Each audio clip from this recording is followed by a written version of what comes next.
గుంటూరు కోర్టులో ఒక చెక్క టేబుల్ మీద ఇట్లా కూర్చొని చూస్తున్న తీరు.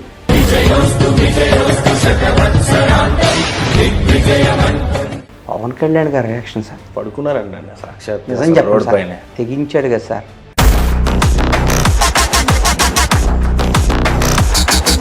జైలు అనుభవం మీకు కూడా ఉందనేసి విన్నాం. ఆ రాత రాసి లబ్ధి పొందే కంటే ఆత్మహత్య చేసుకొని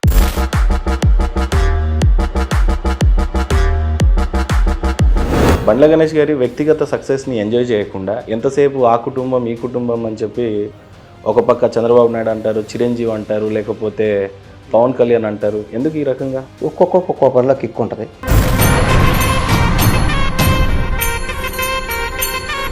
రెండు విషయాలు సూటిగా అడగనివ్వండి. సినిమాకి చాలా గ్యాప్ ఇచ్చారు.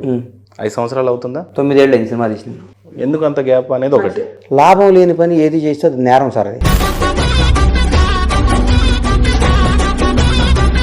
చిన్న సినిమా సక్సెస్ కొడుతుంటే వాళ్ళతో 4 సినిమాలు టైప్ అయ్యి ఇప్పుడు మొదలుపెట్టింది. ఎందుకంటే బండ్ల గణేష్ అంటే కొంత అవకాశవాదిగా కనిపిస్తున్నాడు. టికెట్స్ రాలేవు 2 రాష్ట్రాల్లో కాబట్టి ఇదేదో యాక్టింగ్ లాగా కనపడుతుంది అని చెప్పేవాళ్ళు కొంతమంది. ఎలక్షన్ నెక్స్ట్ ఇయర్ 6 నెలలుగా ఉంటే ముందు పెడితే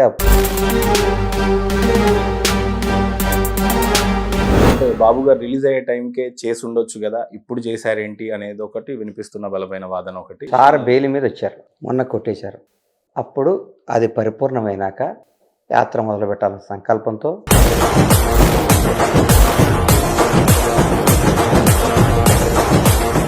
సనాతన ధర్మం గురించి మీకున్నటువంటి అనుబంధం, ధర్మం గురించి చెప్పాలంటే మీరేం చెప్తారు? నాకు దేవుడు అంటే విపరీతమైన నమ్మకం, దేవుడు అంటే విపరీతమైన భయం. 25 కిలోమీటర్స్ నడిచే సాగుతుందా ప్రయాణం? దేవుడు సంకల్పం సార్. ఇది ఎవరితో అయినా గేమ్స్ ఆడొచ్చు.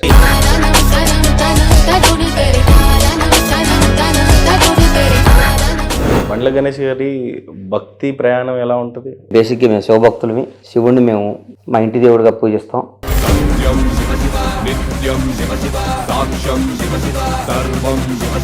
నా ఊహదే రాని దగ్గర నుంచి మా నాన్న ప్రతి సంవత్సరం మమ్మల్ని, నన్ను నాకు బాగా గుర్తు, భుజాల మీద ఎక్కించుకొని కూడా తిరుమల తీసుకెళ్ళేవాడు మమ్మల్ని.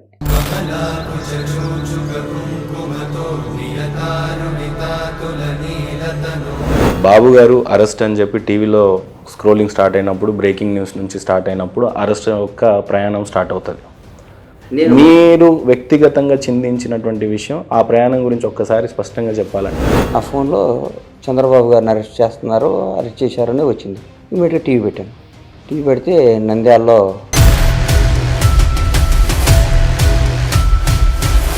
వెంకటేశ్వర స్వామి పాదాల సాక్షిగా మీకు అన్ని విధాలు చెప్తాను. నేను బెయిల్ వచ్చి దొరుకుతున్నా అదే రోజు గంటలో వస్తుంది బెయిల్ అనుకున్నా. బెయిల్ చూస్తా కూర్చున్నాను. సార్ ఇంకా రాలా.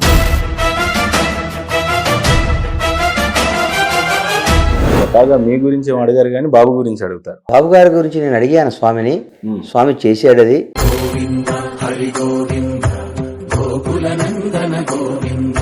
ఒక మామూలు వ్యక్తి యోగాలో స్టార్ట్ చేస్తూ ప్రతిరోజు రోజుకి 100 రోజులకి 200 రోజులకి 300 ఇట్లా పరిణితి చెందిన ఒక వికసించిన పుష్పంలాగా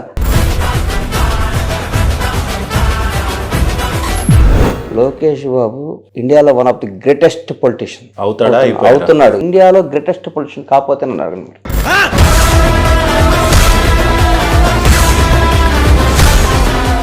యాత్ర ప్రారంభమై ఈ రోజుకి 8 రోజులు అయింది. బాబు గారి నుంచి ఏ రకమైన స్పందన కానీ, కాల్ రావటం కానీ ఏమన్నా? నేను వాళ్ళ స్పందన కోసమో వాళ్ళ అభిమానం కోసమో నేను చేయట్లా. మీ మేడం గారు కానీ పిల్లలు కానీ భయపడలేదా? వాక్ చేసుకుంటూ పోవాలా, దారి మధ్యలో అసలే ఎండ, కొంత ట్యానికి కూడా భయపడే అవకాశం ఉంటుంది. ఒక విషయం చెప్పంటారా? చంద్రబాబు గారి కోసం, ఆ కుటుంబం కోసం నేను ప్రాణం ఇస్తానన్నా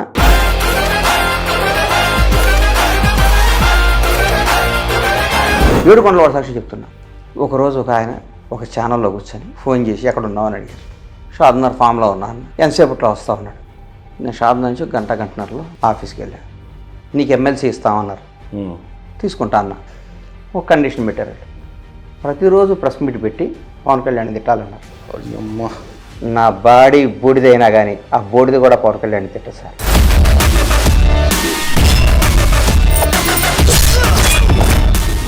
కళ్యాణ్ గారి విషయానికి వస్తే సనాతన ధర్మం గురించి వేదికల మీద ఆ స్థాయిలో మాట్లాడడం, ఆయన భక్తి గురించి చెప్పాలంటే వ్యక్తిగతంగా దగ్గరుండి చూసిన వ్యక్తిగా మీరు ఏం చెప్తారు? ఆయన సనాతన ధర్మం గురించి మాట్లాడటానికి